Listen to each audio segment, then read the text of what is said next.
ਦਿੱਲੀ 'ਚ Congress high command ਕੋਲ ਪੰਜਾਬ ਦੇ ਵਿਧਾਇਕ ਜਾ ਰਹੇ ਨੇ। ਕਾਂਗਰਸੀ ਵਿਧਾਇਕ ਤੇ ਮੰਤਰੀ, ਇੱਥੋਂ ਤੱਕ ਕਿ ਲੋਕ ਸਭਾ ਮੈਂਬਰ ਵੀ ਜਾ ਰਹੇ ਨੇ। ਮੁਹੰਮਦ ਸਦੀਕ ਵੀ ਪਹੁੰਚੇ ਨੇ ਉੱਥੇ। ਇਸੇ ਤਰ੍ਹਾਂ ਹੀ ਪਹਿਲਾਂ ਨਵਜੋਤ ਸਿੰਘ ਸਿੱਧੂ ਬਾਹਰ ਆਉਂਦੇ ਨੇ ਔਰ ਮੀਡੀਆ ਦੇ ਨਾਲ ਗੱਲਬਾਤ ਕਰਦਿਆਂ ਕਹਿੰਦੇ ਨੇ ਕਿ ਜੋ ਸਟੈਂਡ ਉਹਨਾਂ ਦਾ ਪਹਿਲਾਂ ਸੀ ਉਹੀ ਰਹੇਗਾ ਔਰ ਉਸੇ ਸਟੈਂਡ ਤੇ ਕਾਇਮ ਨੇ ਤੇ ਸੱਚ ਦੀ ਜਿੱਤ ਹੋਵੇਗੀ, ਪੰਜਾਬ ਜਿੱਤੇਗਾ। ਇਸ ਗੱਲ ਦਾ ਦਾਅਵਾ ਕੀਤਾ ਤੇ ਉਹਨਾਂ ਦੇ ਸਾਥੀ ਐਮਐਲਏ ਹੁਣ ਪ੍ਰਗਟ ਸਿੰਘ ਵੀ ਬਾਹਰ ਆਏ ਨੇ ਮੀਟਿੰਗ ਤੋਂ। 3 ਮੈਂਬਰੀ ਕਮੇਟੀ ਜਿਹੜੀ ਬਣਾਈ ਗਈ ਆ ਹਾਈ ਕਮਾਂਡ ਦੇ ਵੱਲੋਂ, उस कमेटी नाल उन्हां दी गलबात हुई है। उन्होंने अपना पक्ष रखिया ते बाहर आके मुड़ तो कैप्टन अमरिंदर सिंह दे महकमे ते सवाल खड़े कर दिते ने कारगुजारी ते। जो पत्रकारां दे वल्लों पुछया गया कि की तुहानूं उम्मीद है इस कमेटी तो हल निकलण दी, तो उन्होंने कहा कि मैं अपनी गल रख दित्ती है। 2019 दे विच उन्होंने एक चिट्ठी लिखी सी, उन्हां दा उन्होंने बार-बार हवाला दिता कि मैं तां पहलां ही बहुत सारे मसलिਆਂ दे काम नूं लैके, चाहे वो 31,000 करोड़ का मसला होवे, बिजली के बिलों की गल होवे, ਜਾਂ ਇੱਥੋਂ ਤੱਕ ਬੇਅਦਬੀ ਦੇ ਮਸਲੇ ਹੋਣ, ਮਾਈਨਿੰਗ ਦਾ ਮਸਲਾ ਹੋਵੇ, ਸਾਰੇ ਮਸਲਿਆਂ ਨੂੰ ਚੇਤੇ ਕਰਵਾਇਆ ਸੀ ਪਰ ਉਸ ਦੇ ਉੱਤੇ ਕੰਮ ਨਹੀਂ ਹੋਇਆ। ਖਾਸ ਕਰਕੇ ਕੈਪਟਨ ਅਮਰਿੰਦਰ ਸਿੰਘ ਦੇ ਕੋਲ ਜਿਹੜੇ ਮਹਿਕਮੇ ਨੇ, ਜੇਕਰ ਇਸ ਤਰ੍ਹਾਂ ਦਾ ਕੰਮ ਹੋਇਆ ਹੁੰਦਾ ਤਾਂ ਅੱਜ ਨੌਬਤ ਨਾ ਆਉਂਦੀ ਜਿਸ ਤਰ੍ਹਾਂ ਦੇ ਹਾਲਾਤ ਬਣ ਗਏ ਨੇ। ਇਸ ਨੂੰ ਲੈ ਕੇ ਉਹਨਾਂ ਨੇ ਬਹੁਤ ਵੱਡੀਆਂ ਗੱਲਾਂ ਕਹੀਆਂ ਨੇ। ਹੋਰ ਕੀ ਕੀ ਕਹਿ ਰਹੇ ਨੇ ਉਹ ਵੀ ਸੁਣਦੇ ਹਾਂ। ਦਿੱਲੀ ਚੱਲਦੇ ਹਾਂ ਔਰ ਪ੍ਰਗਟ ਸਿੰਘ ਐਮਐਲਏ ਕੀ ਕਹਿ ਰਹੇ ਨੇ। ਬੇਬਾਕੀ ਦੇ ਨਾਲ ਬੋਲਣ ਲਈ ਜਾਣੇ ਜਾਂਦੇ ਨੇ, ਉਹਨਾਂ ਨੇ ਕੀ ਕਿਹਾ ਹੋਰ ਆਓ ਸੁਣਦੇ ਹਾਂ। कमेटी के सामने मैं तो जो पहला कहा सी उही अज कहा, उही बार बार कहना, क्योंकि जिन्ना चिर असी सिस्टम इंप्रूव नहीं करते, मेरी जिहड़ी लड़ाई आ इशूज़ दी है, मेरी किसी इंडिविजुअल नाल कोई लड़ाई नहीं है। जे क्योंकि 4-4.25 साल लंघाते, मैं अज तो 1.5 साल पहला चिट्ठी लिखी सी, अज तो 1.5 साल पहला चिट्ठी लिखी सी भी सानू आ काम जिहड़े करने चाहिए आ। तो जे और वो भी खास करके चीफ मिनिस्टर दे अपने महकमे जड़े आ, तो जे फिर नहीं करते तो फिर होर कोई साडे कोल चॉइस नहीं हैगी, क्योंकि परफॉर्म तो करना पऊगा। क्योंकि जे परफॉर्म नहीं करनगे तो फिर मैनू लगदा भी इस मीटिंग तो बाद जो 1-on-1 रखा जा रहा है, सब अपनी अपनी गल रख रहे हैं, क्या इस तो बाद कोई हल निकलेगा इसका? देखो हाई कमांड दे कोल उन्होंने कमेटी बनाई आ, कमेटी नू बाकी MLAs देखो ये तो है ਦੀ ਗੱਲ ਸੁਣੀ ਜਾਣੀ ਆ, ਇਹ ਤਾਂ ਸਾਰਿਆਂ ਦੀ ਸੁਣੀ ਜਾਣੀ। ਉਹ ਕੀ ਫੀਡਬੈਕ ਦਿੰਦੇ ਆ, ਉਹ ਉਹਨਾਂ ਦਾ ਕੀ ਉਹਦੇ ਤੇ ਫੀਡਬੈਕ ਹੈਗਾ, ਕੀ ਟੇਕ ਹੈਗਾ, ਉਹਦੇ ਤੋਂ ਬਾਅਦ ਹੀ ਮੇਰਾ ਖਿਆਲ ਹੈ ਵੀ ਨਵਜੋਤ ਸਿੱਧੂ ਦੀ ਗੱਲ ਕੀਤੀ ਜਾਵੇ, ਚਰਨਜੀਤ ਚੰਨੀ ਦੀ ਗੱਲ ਕੀਤੀ ਜਾਵੇ, ਰੰਧਾਵਾ ਜੀ ਦੀ ਗੱਲ ਬੜੇ ਉਹਨਾਂ ਨੇ ਤਿੱਖੇ ਸੁਰ ਵਿੱਚ ਕਿਹਾ ਕਿ ਅਸੀਂ ਆਪਣੇ ਸਟੈਂਡ ਤੇ ਹੀ ਖੜੇ ਹਾਂ। ਨਹੀਂ ਸਟੈਂਡ ਤੇ ਦੇਖੋ ਗੱਲ ਇਹ ਆ, ਇੱਕ ਤਾਂ ਗਰੁੱਪ ਨਹੀਂ ਹੈ ਕੋਈ ਐਵੇਂ। ਦੇਖੋ ਇੱਕ ਨਾ ਮੀਡੀਆ ਨੇ ਕਰ ਦਿੱਤਾ ਵੀ 2 ਗਰੁੱਪ ਬਣ ਗਿਆ, ਇਦਾਂ ਹੋ ਗਿਆ। ਗਰੁੱਪ ਨਹੀਂ ਹੈ। ਗੱਲ ਇਹ ਆ ਕਿ ਗੱਲ ਠੀਕ ਕਰਨ ਦੀ ਜ਼ਰੂਰਤ ਹੈਗੀ ਆ। ਡਿਫਰੈਂਸ ਆਫ ਓਪੀਨੀਅਨ ਦਾ ਹੋਣਾ, ਹੋ ਸਕਦਾ ਮੈਂ ਵੀ ਗਲਤ ਹੋਵਾਂ, ਬਟ ਜੇ ਠੀਕ ਹੈਗਾ ਤੇ ਫਿਰ ਸਾਨੂੰ ਪਹਿਰਾ ਦੇਣ ਦੀ ਜ਼ਰੂਰਤ ਆ। ਕਿਸ ਚੀਜ਼ ਨੂੰ ਦਰੁਸਤ ਕਰਨ ਦੀ ਲੋੜ ਹੈ? ਨਹੀਂ ਸਾਰੇ ਜਿਹੜੇ ਮੈਂ ਤਾਂ ਤੁਹਾਡੇ ਕੋਲ ਚਿੱਠੀ, ਤੁਹਾਡੇ ਕੋਲ ਮੇਰੇ ਵਾਲੀ ਚਿੱਠੀ ਹੈਗੀ ਆ ਨਾ 2019 ਵਾਲੀ। ਕੀ ਇਸ਼ੂਜ਼ ਨੇ ਜਿਹੜੇ ਪਾਰਟਿਕੂਲਰ ਖਾਸ ਕਰ ਸੀਐਮ ਦੇ ਡਿਪਾਰਟਮੈਂਟਸ ਨਾਲ? ਦੇਖੋ ਮੈਂ ਤਾਂ ਜਿੰਨੇ ਵੀ ਇਸ਼ੂ ਸੀਗੇ, ਚਾਹੇ ਉਹ ਪਾਵਰ ਪਰਚੇਜ਼ ਐਗਰੀਮੈਂਟ ਦਾ ਸੀ, ਚਾਹੇ ਉਹ ਬੇਅਦਬੀਆਂ ਦੇ ਇਸ਼ੂ ਸੀਗੇ, ਚਾਹੇ ਸਾਡਾ 31,000 ਕਰੋੜ ਦਾ ਸੀ, ਚਾਹੇ ਮਾਈਨਿੰਗ ਦਾ ਸੀ, ਚਾਹੇ ਈਵਨ ਕਿ ਐਕਸਾਈਜ਼ ਪਾਲਿਸੀ ਦਾ ਸੀ, ਇਹ ਸਾਰੇ ਇਸ਼ੂਜ਼ ਮੈਂ ਤਾਂ ਇਨ ਰਾਈਟਿੰਗ ਦਿੱਤੇ ਸੀ। ਲੇਕਿਨ 1.5 ਸਾਲ ਉਹਦੇ ਤੇ ਕੋਈ ਕਾਰਵਾਈ ਨਹੀਂ ਹੋਈ। ਅੱਜ ਵੀ ਹੋਈ ਕੁਝ? ਜੇ ਹਾਂ ਮੈਂ ਬਿਲਕੁਲ ਇਹੀ ਕਿਹਾ। ਔਰ ਜੇ ਅਸੀਂ ਉਦੋਂ ਕੀਤਾ ਹੁੰਦਾ ਤੇ ਸਾਨੂੰ ਅੱਜ ਇੱਥੇ ਇਦਾਂ ਨਹੀਂ ਖੜੇ ਹੋਣਾ ਪੈਂਦਾ। ਅਨਫੋਰਚੂਨੇਟ ਹੈ ਕਿਉਂਕਿ ਕਈ ਵਾਰੀ ਤੁਹਾਨੂੰ ਕਿੰਨਾ ਕੁ ਟਾਈਮ ਦਿੱਤਾ? ਨਹੀਂ ਟਾਈਮ ਤਾਂ ਮੈਂ ਖੁੱਲਾ ਲਿਆ, ਕੋਈ ਇਹੋ ਜਿਹੀ ਗੱਲ ਭਾਈ ਨਹੀਂ। ਤੁਹਾਨੂੰ ਲੱਗਦਾ ਸਰਕਾਰ ਫੇਲ ਹੋਈ, ਜੋ ਵਾਅਦੇ ਕਰਕੇ ਸਰਕਾਰ ਸੱਤਾ ਚ ਆਈ ਸੀ ਉਹਨਾਂ ਨੂੰ ਨਿਭਾਉਣ? ਦੇਖੋ ਕੁਝ ਕੰਮ ਜਿਹੜੇ ਹੋਏ ਵੀ ਆ, ਮੈਂ ਕਹਾਂ ਮੇਰੀ ਕੌਂਸਟੀਚੁਐਂਸੀ 'ਚ ਕੰਮ ਨਹੀਂ ਹੋਏ, ਮੇਰੀ ਕੌਂਸਟੀਚੁਐਂਸੀ 'ਚ ਵੀ 200-250 ਕਰੋੜ ਦੇ ਕੰਮ ਹੋਏ, ਇਹੋ ਜਿਹੀ ਨਹੀਂ ਗੱਲ ਹੈ। ਲੇਕਿਨ ਜਿਹੜੇ ਚੀਫ ਮਿਨਿਸਟਰ ਦੇ ਤੱਕ ਲੈਣ ਵਾਲੇ ਫੈਸਲੇ ਆ, ਉਹ ਅਸੀਂ ਫੈਸਲੇ ਨਹੀਂ ਲੈ ਸਕਦੇ। ਜਿਵੇਂ ਭਾਜੀ ਨਹੀਂ ਜਿਵੇਂ ਆਹੀ ਜਿਹੜੇ ਇਸ਼ੂਜ਼ ਹੀ ਹੈਗੇ ਆ, ਕਿਉਂਕਿ ਅਲਟੀਮੇਟਲੀ ਜੇ RDF ਦਾ ਪੈਸਾ ਆ ਗਿਆ, ਅਸੀਂ ਪਿੰਡਾਂ ਨੂੰ ਵੰਡ ਦਿੱਤਾ। ਜੇ ਸ਼ਹਿਰਾਂ ਲਈ ਬੇਸਿਕਲੀ ਅਸੀਂ ਕਿਤੇ ਨਾ ਕਿਤੇ ਲੋਨ ਜਨਰੇਟ ਕਰ ਲਿਆ ਜਾਂ ਅਦਰਵਾਈਜ਼ ਜਨਰੇਟ ਕਰ ਲਿਆ ਤਾਂ ਅਸੀਂ ਸ਼ਹਿਰਾਂ ਦੀ ਡਿਵੈਲਪਮੈਂਟ ਕਰ ਲਈ। ਡਰੱਗਸ ਦਾ ਇਸ਼ੂ ਹੈ, ਕਿਉਂਕਿ ਜੇ ਮੈਂ ਨਹੀਂ ਕਹਿੰਦਾ ਹੋ ਸਕਦਾ ਵੀ ਇਹ ਇੱਦਾਂ ਹੀ ਹੁੰਦੇ, but at the same time ਅਸੀਂ ਉਹਦੇ ਤੇ ਸਿੰਸੀਅਰ ਤਾਂ ਦੇਖੋ। ਕਿਉਂਕਿ ਜੇ ਸਿੱਟ ਜਿਹੜਾ 1.5-2 ਸਾਲ ਪਹਿਲਾਂ ਜਦੋਂ ਸਿੱਟ ਹੀ ਆਪਸ ਵਿੱਚ ਇਕੱਠੀ ਨਹੀਂ ਬੈਠੀ ਸੀ, ਤਾਂ ਫਿਰ ਮੈਂ ਉਦੋਂ ਜੇ ਕਹਿਤਾ ਵੀ ਇਹ ਸਿੱਟ ਇਕੱਠੀ ਨਹੀਂ ਹੈ, ਕਿਉਂਕਿ ਕਈ ਵਾਰੀ ਤਾਂ ਬੰਦੇ ਸਮਾਂ ਲੰਘਣ ਤੇ ਗੱਲ ਕਰਦੇ ਆ, ਪਰ ਮੈਂ ਤਾਂ ਸਮਾਂ ਰਹਿੰਦਿਆਂ ਗੱਲ ਕਰਦਾ ਹਮੇਸ਼ਾ ਕਿ ਆਹ ਸਮਾਂ ਰਹਿੰਦਾ ਆ, ਇਹ ਆਉਣ ਵਾਲੇ ਸਮੇਂ 'ਚ ਵਿਜ਼ੂਅਲਾਈਜੇਸ਼ਨ ਤਾਂ ਇਹੀ ਹੁੰਦੀ ਆ ਨਾ ਵੀ ਜੇ ਆਪਾਂ 6 ਮਹੀਨਿਆਂ ਤਾਈਂ ਜੇ ਕਿਤੇ ਆਪਾਂ ਨੂੰ ਕੋਈ ਪ੍ਰੋਬਲਮ ਆਉਣ ਵਾਲੀ ਆ ਉਹਨੂੰ ਅੱਜ ਵਿਜ਼ੂਅਲਾਈਜ਼ ਕਰਕੇ ਉਹਨੂੰ ਕਰੈਕਸ਼ਨ ਕਰ ਲਓ ਤਾਂ ਦੈਟ ਇਜ਼ ਰਾਈਟ ਥਿੰਗ। ਤੁਹਾਨੂੰ ਲੱਗਦਾ ਅੱਜ ਮਸਲਾ ਸੁਲਝਿਆ ਕੁਝ? ਤੁਹਾਨੂੰ ਲੱਗਦਾ ਸੁਣਵਾਈ ਹੋਏਗੀ ਇਸ ਮਾਮਲੇ ਤੇ ਇੱਥੋਂ? ਦੇਖੋ ਅਲਟੀਮੇਟਲੀ ਅਸੀਂ ਹਾਈ ਕਮਾਂਡ ਦੀ ਜਿਹੜੀ ਕਮੇਟੀ ਬਣਾਈ ਹੈਗੀ ਆ, ਮੈਂ ਤਾਂ ਉਹਨਾਂ ਨੂੰ ਬੜਾ ਕਲੀਅਰ ਕੱਟ ਦੱਸ ਦਿੱਤਾ ਕਿ ਥੀਜ਼ ਆਰ ਦਾ ਇਸ਼ੂਜ਼। ਹੁਣ ਇਹਨਾਂ ਤੇ ਡਿਪੈਂਡ ਕਰਦਾ ਕਿ ਹਾਂ ਵੀ ਇਹਨੂੰ ਕਮਿਊਨੀਕੇਸ਼ਨ ਗੈਪ ਰਹਾ। ਬਦਲੇਗਾ ਇਹਨਾਂ ਚੀਜ਼ਾਂ ਨੂੰ ਲੈ ਕੇ ਪ੍ਰਗਟ ਜੀ ਆਉਣ ਵਾਲੇ ਟਾਈਮ 'ਚ ਤੁਹਾਨੂੰ ਕੀ ਲੱਗਦਾ ਹੈ? ਦੇਖੋ ਇਹ ਤਾਂ ਇਹੀ ਦੱਸ ਸਕਦੇ ਆ, ਮੈਂ ਤਾਂ ਇਹਦੇ ਬਾਰੇ ਅਗਰ ਇਸੇ ਤਰੀਕੇ ਦੇ ਨਾਲ ਸਰ ਇਹ ਅਗਰ ਨਹੀਂ ਚੀਜ਼ਾਂ ਸੋਲਵ ਹੋਈਆਂ ਤੇ ਕਿੰਨਾ ਖਾਮਿਆਜ਼ਾ ਭੁਗਤਣਾ ਪਏਗਾ ਕਾਂਗਰਸ 2022 ਦੀ ਚੋਣਾਂ ਦੇ ਵਿੱਚ? ਨਹੀਂ ਨੈਚੁਰਲੀ ਆ, ਉਹਦਾ ਸਾਨੂੰ ਨੁਕਸਾਨ ਤਾਂ ਹੋਊਗਾ, ਡੈਫੀਨੇਟਲੀ ਹੋਊਗਾ। ਨਹੀਂ ਦਿੱਕਤ ਸਿਸਟਮ ਦੀ ਹੈ ਸਰ ਜਾਂ ਲੀਡਰਸ਼ਿਪ 'ਚ? ਪਰ ਦੇਖੋ ਐਂਡ ਆਫ ਦਾ ਡੇ ਤਾਂ ਲੋਕਾਂ ਦੇ ਚੁਣੇ ਹੋਏ ਨੁਮਾਇੰਦੇ ਕੌਣ ਹੁੰਦੇ ਆ? ਕਿਉਂਕਿ ਦੇਖੋ ਕਮਾਂਡ ਤੁਹਾਡੀ ਆ, ਜਦੋਂ ਕਮਾਂਡ ਤੁਹਾਡੀ ਆ ਤਾਂ ਡਿਲੀਵਰੀ ਵੀ ਤਾਂ ਤੁਸੀਂ ਕਰਾਉਣੀ ਆ। ਇਹ ਤਾਂ ਕੋਈ ਨਹੀਂ ਕਹਿ ਸਕਦਾ ਵੀ ਕੈਪਟਨ ਅਮਰਿੰਦਰ ਸਿੰਘ ਦੀ ਗਵਰਨਮੈਂਟ ਨਹੀਂ ਆ, ਇਹ ਤਾਂ ਨਹੀਂ ਕੋਈ ਕਹਿ ਸਕਦਾ ਨਾ ਵੀ ਚੀਫ ਡਿਲੀਵਰ ਕਰਨਾ ਚਾਹੀਦਾ ਸੀਗਾ। ਇਹ ਤਾਂ ਨਹੀਂ ਕੋਈ ਕਹਿ ਸਕਦਾ ਵੀ ਚੀਫ ਸੈਕਟਰੀ ਦੀ ਤਾਂ ਡੀਜੀਪੀ ਦੀ ਗਵਰਨਮੈਂਟ ਹੈ। ਇਹੀ ਕਹਿਣਗੇ ਨਾ ਕੈਪਟਨ ਅਮਰਿੰਦਰ ਸਿੰਘ ਜੀ ਦੀ ਗਵਰਨਮੈਂਟ ਹੈ। ਕੌਣ ਸੀਐਮ ਸਾਹਿਬ ਦੀ? ਦੇਖੋ ਅਲਟੀਮੇਟਲੀ ਜੇ ਇਹ ਨਹੀਂ ਹੋਇਆ ਔਰ ਖਾਸ ਕਰਕੇ ਸੀਐਮ ਸਾਹਿਬ ਦੇ ਜਿਹੜੇ ਮਹਿਕਮੇ ਆ ਉਹਨਾਂ ਨੇ ਨਹੀਂ ਡਿਲੀਵਰ ਕੀਤਾ ਤੇ end of the day directly ਤਾਂ डायरेक्ट राहुल गांधी ने कॉल करके पूछा कि क्या कैप्टन की कारगुजारी तो कुछ ना पूछो, क्या लगता है कि ਇਹਦੇ ਵਿੱਚ ਤੇ ਦੇਖੋ ਮੈਨੂੰ ਤਾਂ ਨਹੀਂ ਪਤਾ ਨਾ ਪ੍ਰਗਟ ਸਿੰਘ ਐਮਐਲਏ ਜੋ ਕਿ ਵਿਵਾਕੀ ਦੇ ਨਾਲ ਅੱਜ ਵੀ ਦਿੱਲੀ ਪਹੁੰਚ ਕੇ ਵੀ ਇਹੀ ਗੱਲ ਕਹਿ ਰਹੇ ਨੇ ਕਿ 2019 ਦੇ ਵਿੱਚ ਚਿੱਠੀ ਲਿਖੀ ਜਾਂਦੀ ਹੈ, ਉਸ ਦੇ ਵਿੱਚ तमाम ਗੱਲਾਂ ਮੈਂ ਚੇਤੇ ਕਰਵਾਈਆਂ ਸੀ ਸਮਾਂ ਰਹਿੰਦਿਆਂ, ਪਰ ਉਸ ਦੇ ਉੱਤੇ ਕੰਮ ਨਹੀਂ ਹੋਇਆ, ਜਿਸ ਦੇ ਕਰਕੇ ਸਾਨੂੰ 2022 ਦੀਆਂ ਚੋਣਾਂ ਦੇ ਵਿੱਚ ਵੀ ਖਮਿਆਜ਼ਾ ਭੁਗਤਣਾ ਪੈ ਸਕਦਾ। ਮੇਰੇ ਨਾਲ ਇਸ ਵੇਲੇ ਫੋਨ ਲਾਈਨ ਤੇ ਅਮਨਪ੍ਰੀਤ ਕੌਰ ਪੱਤਰਕਾਰ ਸਾਡੇ ਜੁੜ ਚੁੱਕੇ ਨੇ, ਉਹਨਾਂ ਤੋਂ ਜਾਣਨ ਦੀ ਕੋਸ਼ਿਸ਼ ਕਰਦੇ ਹਾਂ ਕਿ ਆਖਰਕਾਰ 3 ਮੈਂਬਰੀ ਕਮੇਟੀ ਦੇ ਨਾਲ ਮੀਟਿੰਗ ਤੋਂ ਬਾਅਦ ਵੀ ਵਿਧਾਇਕਾਂ ਨੂੰ ਸੰਤੁਸ਼ਟੀ ਹੋ ਰਹੀ ਹੈ ਜਾਂ ਨਹੀਂ ਹੋ ਰਹੀ। ਅਮਨ, ਤੁਹਾਡੇ ਕੋਲ ਕੀ ਕੁਝ ਜਾਣਕਾਰੀ ਹੈ? ਖਾਸ ਕਰਕੇ ਨਵਜੋਤ ਸਿੰਘ ਸਿੱਧੂ ਤੇ ਪ੍ਰਗਟ ਸਿੰਘ ਦੇ ਉੱਤੇ ਸਾਰਿਆਂ ਦੀਆਂ ਨਜ਼ਰਾਂ ਟਿਕੀਆਂ ਹੋਈਆਂ ਸੀ ਕਿ ਮੀਟਿੰਗ ਦੇ ਵਿੱਚ ਗੱਲ ਕਰਨ ਤੋਂ ਬਾਅਦ ਉਹ ਕੀ ਬਾਹਰ ਆ ਕੇ ਫੈਸਲਾ ਕਰਦੇ ਨੇ, ਕੀ ਗੱਲਾਂ ਕਰਦੇ ਨੇ, ਫਿਰ ਮੁੜ ਤੋਂ ਹੀ ਗੱਲ ਉਹੀ ਕੀਤੀ ਜਾ ਰਹੀ ਹੈ। ਨਵਜੋਤ ਸਿੱਧੂ ਦੀ ਅਗਰ ਗੱਲ ਕੀਤੀ ਜਾਵੇ ਤਾਂ ਉਹਨਾਂ ਨੇ ਬੜੀ ਬੇਬਾਕੀ ਦੇ ਨਾਲ, ਜਿਸ ਲਈ ਉਹਨਾਂ ਨੂੰ ਜਾਣਿਆ ਜਾਂਦਾ, ਉਹਨਾਂ ਨੇ ਸਾਫ਼ ਬੋਲਿਆ ਕਿ ਮੈਂ ਪੰਜਾਬ ਦੇ ਇੱਕ ਬੰਦੇ ਦੀ ਆਵਾਜ਼ ਅੱਜ ਦਿੱਲੀ ਹਾਈ ਕਮਾਂਡ ਦੇ ਸਾਹਮਣੇ ਰੱਖੀ ਹੈ। ਜੋ ਪੰਜਾਬ ਤੇ ਪੰਜਾਬੀਅਤ ਦੀ ਜੋ ਆਵਾਜ਼ ਹੈ ਉਸ ਨੂੰ ਮੈਂ ਬੁਲੰਦ ਕਰਕੇ ਅੰਦਰ ਆਇਆ ਹੈ ਔਰ ਮੈਂ ਆਪਣੀ ਗੱਲ ਵੀ ਬੜੀ ਬੁਲੰਦੀ ਦੀ ਆਵਾਜ਼ ਦੇ ਨਾਲ ਅੰਦਰ ਰੱਖੀ ਹੈ ਔਰ ਜੋ ਮੇਰਾ ਸਟੈਂਡ ਸੀ कि मेरा स्टैंड बड़ा क्लियर है, जिस मुद्दे ਨੂੰ ਲੈ ਕੇ ਮੇਰੀ ਨਾਰਾਜ਼ਗੀ ਚੱਲ ਰਹੀ ਸੀ ਉਹ ਮੁੱਦੇ ਮੇਰੇ ਉਸੇ ਤਰੀਕੇ ਨਾਲ ਕਾਇਮ रहेंगे।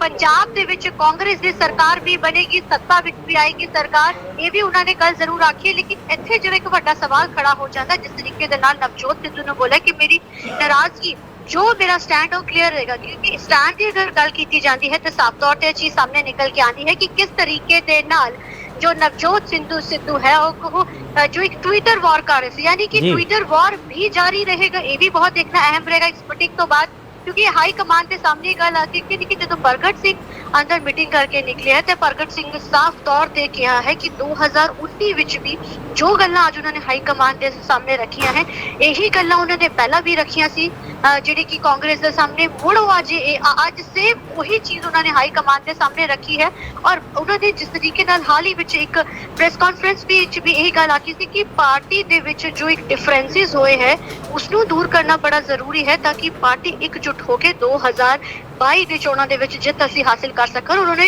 ਇਹ ਵੀ ਕਿਤੇ ਨਾ ਕਿਤੇ ਬੜਾ ਕਲੀਅਰ ਕੱਟ ਬੋਲ ਦਿੱਤਾ ਹੈ ਕਿ ਅਗਰ ਇਹ ਨਾਰਾਜ਼ਗੀਆਂ ਦੂਰ ਨਹੀਂ ਹੁੰਦੀ ਤੇ 2022 ਦੀ ਜਿਹੜੀ ਚੋਣਾਂ ਹੈ ਉਹਦੇ ਵਿੱਚ ਖਾਮਿਆਜ਼ਾ ਕਾਂਗਰਸ ਜੀ ਅਮਨ, ਇੱਕ ਬੜਾ ਅਹਿਮ ਸਵਾਲ ਹੈ, ਪ੍ਰਗਟ ਸਿੰਘ ਨੇ ਇਸ ਗੱਲ ਦੇ ਉੱਤੇ ਜ਼ੋਰ ਦਿੱਤਾ ਹੈ ਕਿ ਧੜੇਬੰਦੀ ਨਹੀਂ ਹੈ, ਮੀਡੀਆ ਦੇ ਵੱਲੋਂ 2 ਧੜੇ ਬਣਾ ਦਿੱਤੇ ਗਏ ਨੇ, ਧੜੇਬੰਦੀ ਨਹੀਂ ਹੈ, ਅਸੀਂ ਤਾਂ ਵਿਚਾਰ ਚਰਚਾ ਦੇ ਨਾਲ ਪਾਰਟੀ ਨੂੰ ਮਜ਼ਬੂਤ ਕਰਨਾ ਹੈ, ਇਸ ਗੱਲ ਦੇ ਉੱਤੇ ਜ਼ੋਰ ਦਿੱਤਾ। ਔਰ ਦੂਜੀ ਗੱਲ ਇਹ ਹੈ ਕਿ ਉਹਨਾਂ ਨੇ ਕਿਹਾ ਕਿ ਕੈਪਟਨ ਅਮਰਿੰਦਰ ਸਿੰਘ ਦੇ ਮਹਿਕਮਿਆਂ ਨੇ ਜੇਕਰ ਸਹੀ ਕੰਮ ਕੀਤਾ ਹੁੰਦਾ ਤਾਂ ਇਹ ਨੌਬਤ ਨਹੀਂ ਆਉਣੀ ਸੀ।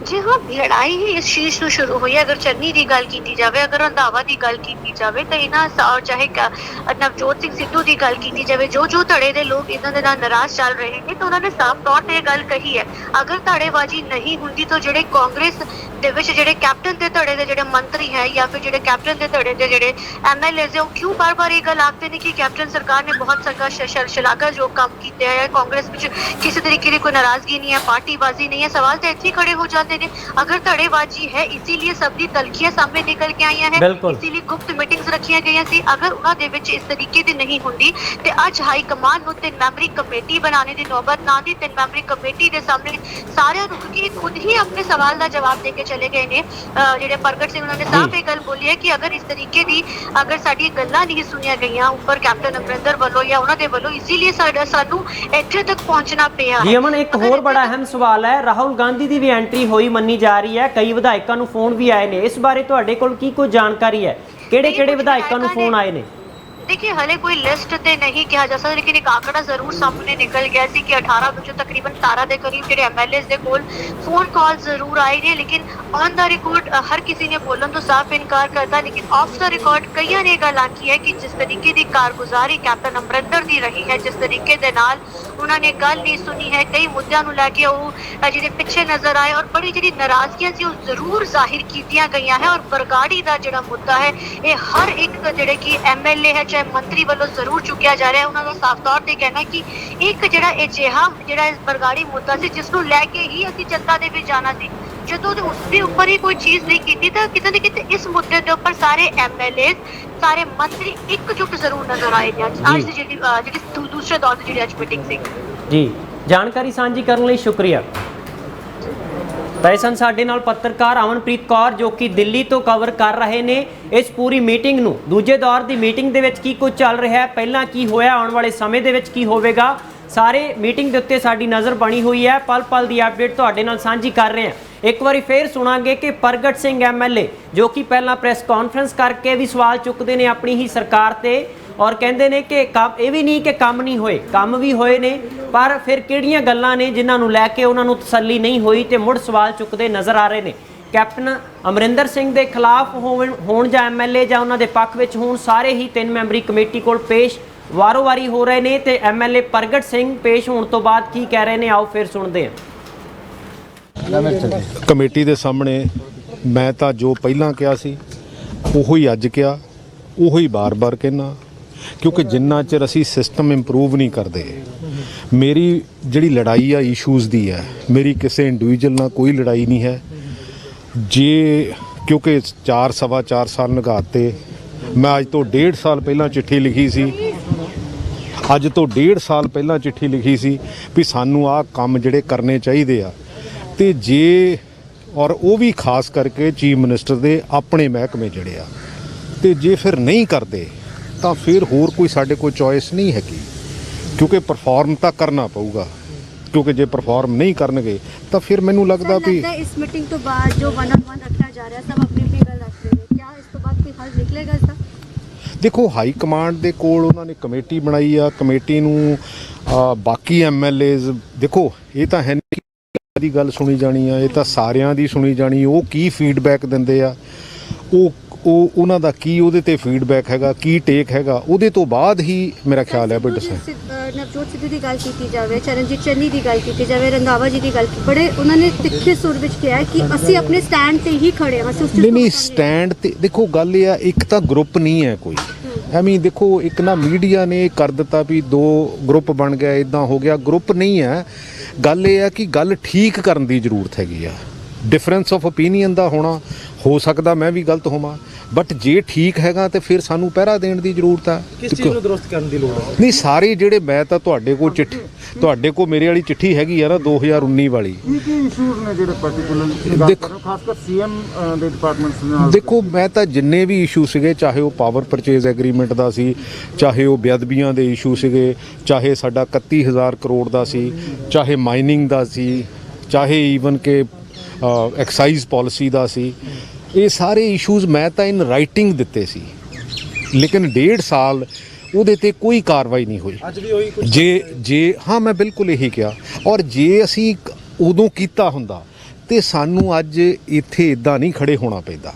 ਅਨਫੋਰਚੂਨੇਟ ਹੈ ਕਿਉਂਕਿ ਕਈ ਵਾਰੀ ਤੁਹਾਨੂੰ ਕਿੰਨਾ ਕੁ ਟਾਈਮ ਦਿੱਤਾ? ਨਹੀਂ, ਟਾਈਮ ਤਾਂ ਮੈਂ ਖੁੱਲਾ ਲਿਆ, ਕੋਈ ਇਹੋ ਜਿਹੀ ਗੱਲ ਭਾਈ ਨਹੀਂ। ਤੁਹਾਨੂੰ ਲੱਗਦਾ ਸਰਕਾਰ ਫੇਲ ਹੋਈ, ਜੋ ਵਾਅਦੇ ਕਰਕੇ ਸਰਕਾਰ ਸੱਤਾ ਚ ਆਈ ਸੀ ਉਹਨਾਂ ਨੂੰ ਨਿਭਾਉਣ? ਦੇਖੋ, ਕੁਝ ਕੰਮ ਜਿਹੜੇ ਹੋਏ ਵੀ ਆ, ਮੈਂ ਕਹਾਂ ਮੇਰੀ ਕੌਨਸਟੀਚੁਐਂਸੀ 'ਚ ਕੰਮ ਨਹੀਂ ਹੋਏ, ਮੇਰੀ ਕੌਨਸਟੀਚੁਐਂਸੀ 'ਚ ਵੀ 200-250 ਕਰੋੜ ਦੇ ਕੰਮ ਹੋਏ, ਇਹੋ ਜਿਹੀ ਨਹੀਂ ਗੱਲ ਹੈ, ਲੇਕਿਨ ਜਿਹੜੇ ਚੀਫ ਮਿਨਿਸਟਰ ਦੇ ਤੱਕ ਲੈਣ ਵਾਲੇ ਫੈਸਲੇ ਆ ਉਹ ਅਸੀਂ ਫੈਸਲੇ ਨਹੀਂ ਲੈ ਸਕਦੇ। ਜਿਵੇਂ ਭਾਜੀ? ਨਹੀਂ, ਜਿਵੇਂ ਆਹੀ ਜਿਹੜੇ ਇਸ਼ੂਜ਼ ਹੀ ਹੈਗੇ ਆ, ਕਿਉਂਕਿ ਅਲਟੀਮੇਟਲੀ ਜੇ ਆਰਡੀਐਫ ਦਾ ਪੈਸਾ ਆ ਗਿਆ, ਅਸੀਂ ਪਿੰਡਾਂ ਨੂੰ ਵੰਡ ਦਿੱਤਾ, ਜੇ ਸ਼ਹਿਰਾਂ ਲਈ ਬੇਸਿਕਲੀ ਅਸੀਂ ਕਿਤੇ ਨਾ ਕਿਤੇ ਲੋਨ ਜਨਰੇਟ ਕਰ ਲਿਆ ਜਾਂ ਅਦਰਵਾਈਜ਼ ਜਨਰੇਟ ਕਰ ਲਿਆ ਤਾਂ ਅਸੀਂ ਸ਼ਹਿਰਾਂ ਦੀ ਡਿਵੈਲਪਮੈਂਟ ਕਰ ਲਈ।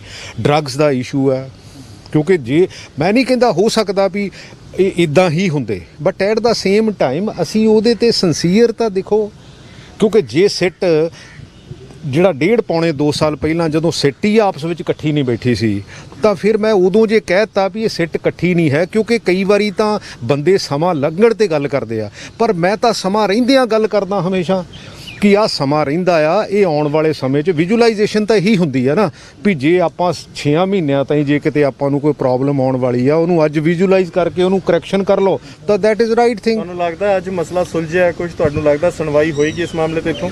ਦੇਖੋ ਅਲਟੀਮੇਟਲੀ ਅਸੀਂ ਹਾਈ ਕਮਾਂਡ ਦੀ ਜਿਹੜੀ ਕਮੇਟੀ ਬਣਾਈ ਹੈਗੀ ਆ, ਮੈਂ ਤਾਂ ਉਹਨਾਂ ਨੂੰ ਬੜਾ ਕਲੀਅਰ ਕੱਟ ਦੱਸ ਦਿੱਤਾ ਕਿ ਥੀਜ਼ ਆਰ ਦਾ ਇਸ਼ੂਜ਼। ਹੁਣ ਇਹਨਾਂ ਤੇ ਡਿਪੈਂਡ ਕਰਦਾ ਕਿ ਹਾਂ ਵੀ ਇਹਨੂੰ ਕਮਿਊਨੀਕੇਸ਼ਨ ਗੈਪ ਰਹਾ ਇਹਨਾਂ ਚੀਜ਼ਾਂ ਨੂੰ ਲੈ ਕੇ ਪ੍ਰਗਟ ਜੀ ਆਉਣ ਵਾਲੇ ਟਾਈਮ 'ਚ ਤੁਹਾਨੂੰ ਕੀ ਲੱਗਦਾ? ਦੇਖੋ ਇਹ ਤਾਂ ਇਹੀ ਦੱਸ ਸਕਦੇ ਆ, ਮੈਂ ਤਾਂ ਇਹਦੇ ਬਾਰੇ ਅਗਰ ਇਸੇ ਤਰੀਕੇ ਦੇ ਨਾਲ ਸਰ ਇਹ ਅਗਰ ਨਹੀਂ ਚੀਜ਼ਾਂ ਸੋਲਵ ਹੋਈਆਂ ਤੇ ਕਿੰਨਾ ਖਾਮਿਆਜ਼ਾ ਭੁਗਤਣਾ ਪਏਗਾ ਕਾਂਗਰਸ 2022 ਦੀ ਚੋਣਾਂ ਦੇ ਵਿੱਚ? ਨਹੀਂ, ਨੈਚੁਰਲੀ ਆ, ਉਹਦਾ ਸਾਨੂੰ ਨੁਕਸਾਨ ਤਾਂ ਹੋਊਗਾ, ਡੈਫੀਨੇਟਲੀ ਹੋਊਗਾ। नहीं दिक्कत सिस्टम दी है सर या लीडरशिप च? ਫਿਰ ਦੇਖੋ ਐਂਡ ਆਫ ਦਾ ਡੇ ਤਾਂ ਲੋਕਾਂ ਦੇ ਚੁਣੇ ਹੋਏ ਨੁਮਾਇੰਦੇ ਕੌਣ ਹੁੰਦੇ ਆ, ਕਿਉਂਕਿ ਦੇਖੋ ਕਮਾਂਡ ਤੁਹਾਡੀ ਆ, ਜਦੋਂ ਕਮਾਂਡ ਤੁਹਾਡੀ ਆ ਤਾਂ ਡਿਲੀਵਰੀ ਵੀ ਤਾਂ ਤੁਸੀਂ ਕਰਾਉਣੀ ਆ। ਇਹ ਤਾਂ ਕੋਈ ਨਹੀਂ ਕਹਿ ਸਕਦਾ ਵੀ ਕੈਪਟਨ ਅਮਰਿੰਦਰ ਸਿੰਘ ਦੀ ਗਵਰਨਮੈਂਟ ਨਹੀਂ ਆ, ਇਹ ਤਾਂ ਨਹੀਂ ਕੋਈ ਕਹਿ ਸਕਦਾ ਨਾ ਵੀ ਚੀਫ डिलीवर करना चाहिए ਸੀਗਾ। ਇਹ ਤਾਂ ਨਹੀਂ ਕੋਈ ਕਹਿ ਸਕਦਾ ਵੀ ਚੀਫ ਸੈਕਟਰੀ ਦੀ ਤਾਂ ਡੀਜੀਪੀ ਦੀ ਗਵਰਨਮੈਂਟ ਹੈ।